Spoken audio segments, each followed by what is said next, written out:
and 15 of those wins came by way of knockout. From Mexico City in Mexico, and so far 148 rounds of boxing, and it was the former 3 times Mexican national. And cherished viewers, if you are joining us, this is Fight Night on GH1 TV. We are coming to you across the country live on GH1 TV. We are also streaming live on gh1.com, streaming live on that website. We are streaming live on YouTube. Just look for GH1 TV. We are streaming live on Facebook. This is for the WBO Super Bantamweight interim title, and then for the right to face the actual champion, Jesse Magdaleno of the United States of America. And this is Cesar Juarez of Mexico. 25 fights, 20 victories, 5 defeats, 20 of those, 15 out of the 20 victories coming by way of technical knockouts.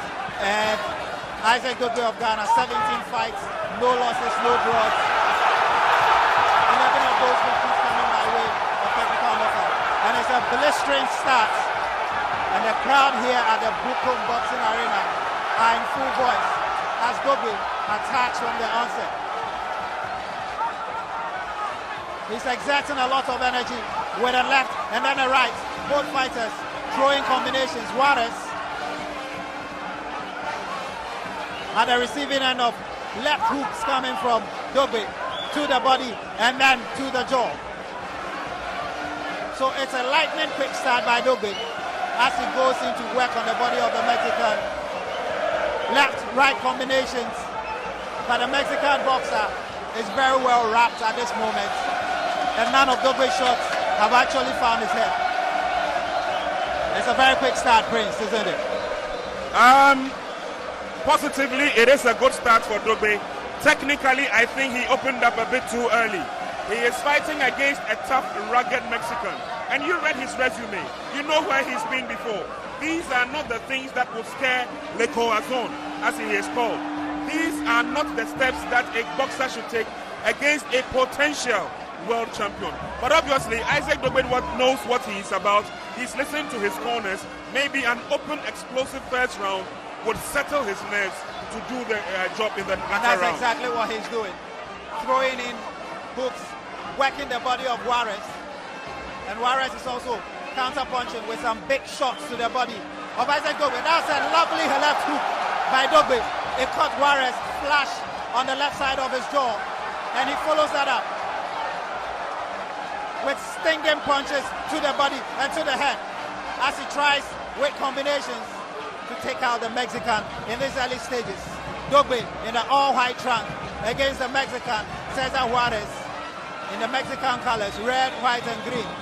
Corazon, he calls himself, hat. Against Ghana's Royal Storm for the WBO Super Bantamweight interim title. Dogbe has made a lightning start, and both fighters are making their hands go as they exchange punches. Dogbe slightly ahead. He's landed more punches. Juarez seems a bit jolted by the lightning quick start made by the Ghanaian. And it's the end of an entertaining and action-packed round one. I still have with me here Frederick Lawson, who at one point was one step away from winning the world title at world welterweight level. What do you make of the start by Dogbe? He started very quickly with a lot of energy. Well, Dogbe started very good. I like the start he started. But I hope he continues the next round to next level, because you know these Mexicans are kind of they got this power pack in their body. They can breathe. They got this altitude training, so they're okay with the weather. But you know what? Dogbe has a good beginning, and I hope he take it to the end. And I know Dogbe can do that. So let's hope for the better. Well, Frederick Lawson is saying let's hope for the better. I can tell you though that in the last few fights that Juarez has been involved in, he started very slowly, and eventually he builds momentum and brings the fight to the opponent. He likes to stalk the opponent in the ring. Against Nonito Donaire, the fight really exploded into action in the latter stages. Against Alberto Pelgara, the fight really exploded in the latter stages. So it's still early days yet. And typical of the fighting style of Juarez, he stops and he keeps coming. A bit flat-footed, a bit slow, a bit predictable. but he's not the sort of fighter who steps backwards. He just keeps coming, and he keeps coming. From the fights that he's fought and the kind of fight record he has, he knows what he's about in the ring. I was just explaining to a few of the guys back here that to fight against a Mexican and to open up that early, it means you have a strategy to finish the fight off early, because he has got the staying power.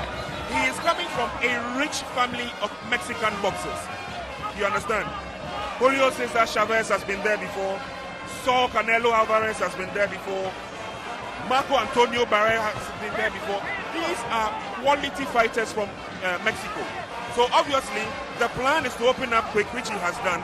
Let's see how the Mexican will flow in his steps so that Dogbe can take the opportunity. I'm looking forward. Oh, he's down. There you go. Juarez is down. Juarez is down. But he's back on his feet. Juarez went in with a combination shot against Dogbe with a left and then a right. And then he got hot flash with a counter punch by Dogbe. And Dogbe goes in for the kill. The Ghanaian can smell blood.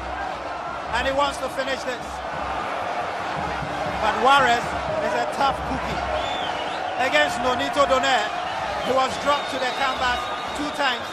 And he came back to take the fight to the distance. So this fight is by no means finished. Dogbe goes in for the kill.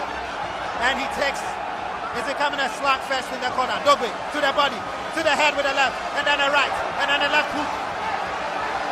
Left, stick jab, and then a right hook. Juarez still on his feet. Dogbe to the body, and then a hook. Combinations coming from Dogbe. That left, and then a right. Juarez trying to fight back. Dogbe with a right, and then a left, and then another left, and then another right. Juarez barely standing on his feet. Dogbe sensing blood.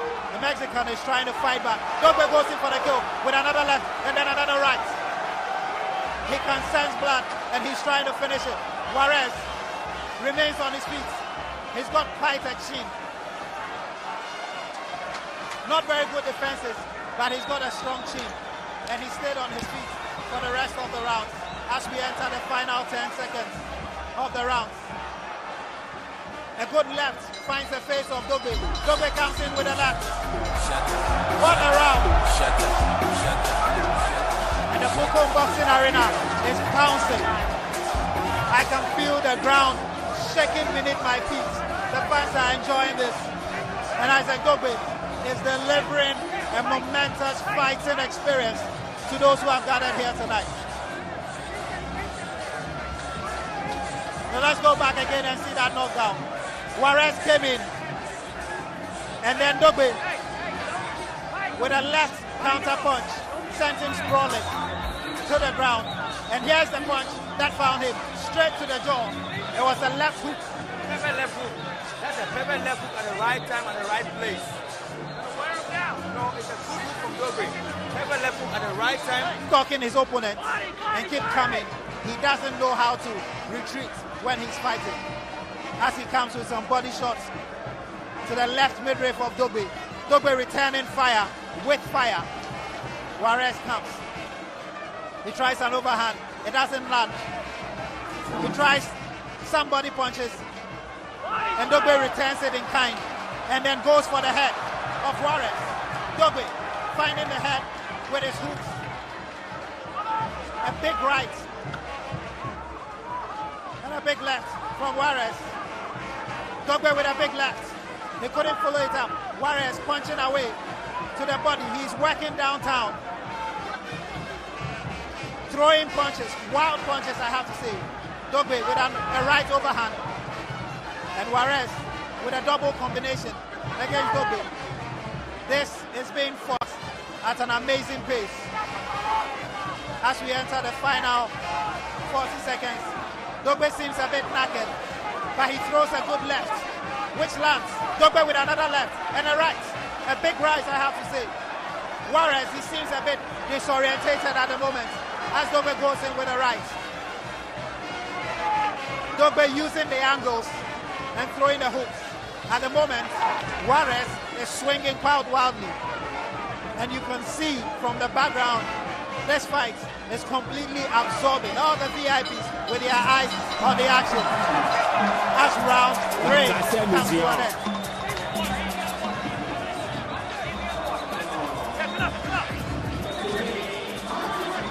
I still have with me here Lawson Frederick, former welterweight #1 contender. And what do you make of that round? This one was a bit more even than the previous round. Exactly, but I think what I suggest is, I think Douglas should take his time. You know, Suarez is weak at the down.